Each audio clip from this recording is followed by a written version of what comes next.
there's one thing that all the UPSC aspirants have been asking for: transparency in the examinations. And that is exactly what UPSC has given them today.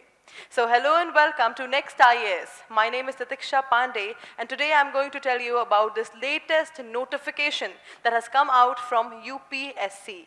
Let us quickly deep dive. This is a screenshot from PIB, and the parliament question, which is transparency in UPSC examination, we are going to talk about it. Whatever is there in this whole article, in this whole news, we are going to discuss this in the video. The first thing that we are going to discuss is the context. What exactly is the context? तो देखिए, parliament में एक discussion चल रहा था किसके ऊपर, transparency को लेकर के, यूनियन पब्लिक सर्विस कमीशन के एग्जामिनेशंस के अंदर. तो ये किस पे बेस्ड है? सुप्रीम कोर्ट के जजमेंट पे बेस्ड है.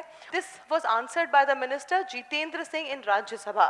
इस पूरे प्रोसीजर का क्या एम है? इस पूरे प्रोसीजर का एम है फेयरनेस इंप्रूव करना, अकाउंटेबिलिटी इंप्रूव करना और कैंडिडेट का ट्रस्ट जीतना. तो चलिए समझ लेते हैं कि क्या चेंजेस, क्या वो लेटेस्ट नोटिफिकेशन है जो आए हैं. सबसे पहले it is about the background and petition.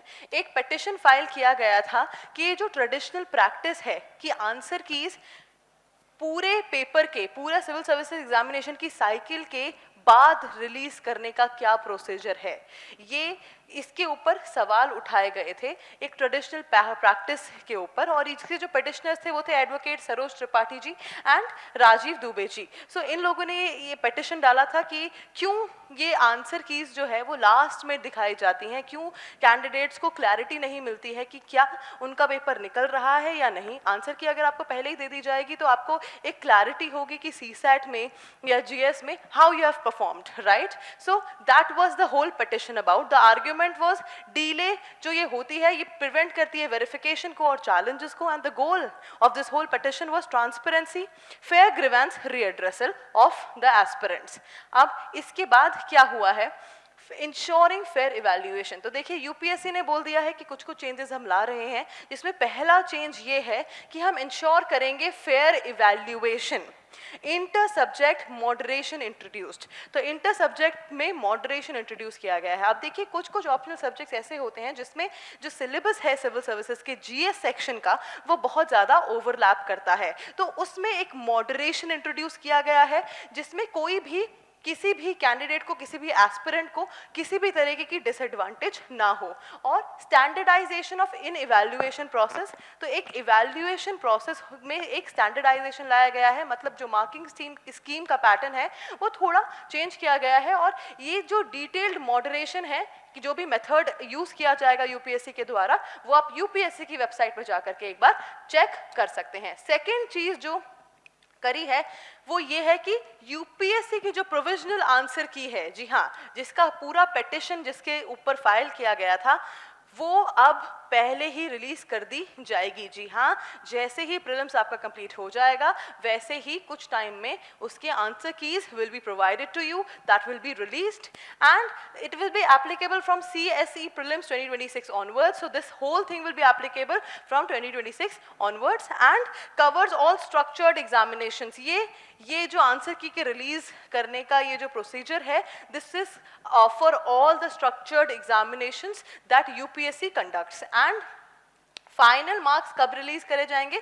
Final marks जैसे रिजल्ट के बाद रिलीज करे जाते हैं वैसे ही रिजल्ट के बाद फाइनल मार्क्स रिलीज करे जाएंगे. Moving forward, let's talk about the third thing that UPSC has done.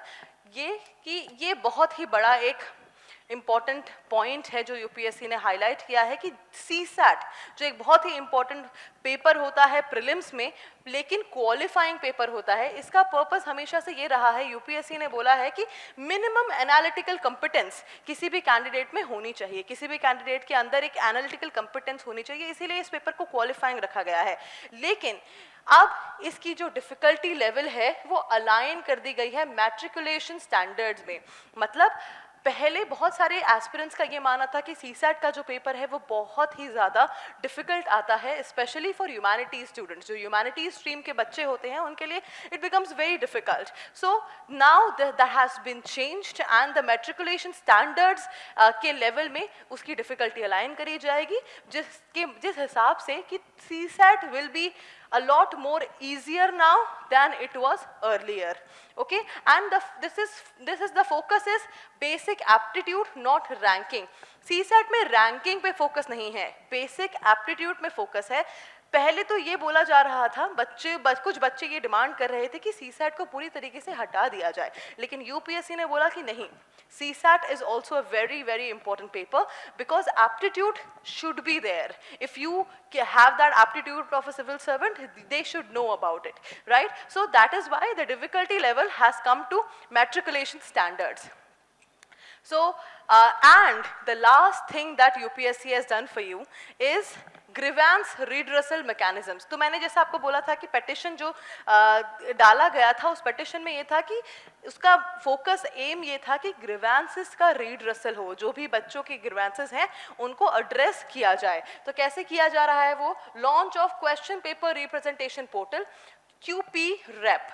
तो यूपीएससी ने एक क्यूपी रैप, एक पोर्टल बनाया है जिसमें आप क्या कर सकते हैं, चैलेंज कर सकते हैं क्वेश्चन पेपर की डिस्क्रिपेंसीज को. बहुत टाइम से ऐसा माना जा रहा था कुछ कैंडिडेट्स के द्वारा कि कुछ क्वेश्चंस यूपीएससी के शायद उसमें कुछ डिस्क्रिपेंसीज थी.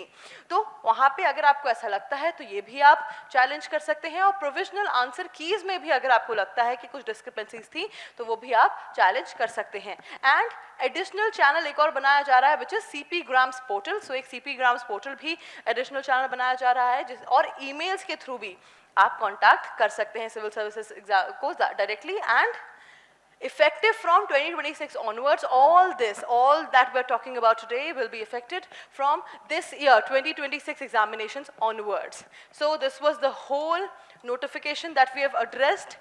And that is it for today. We have discussed all the latest updates that UPSC has brought for you. And I will see you in another deep dive video. Until then, bye-bye. Take care.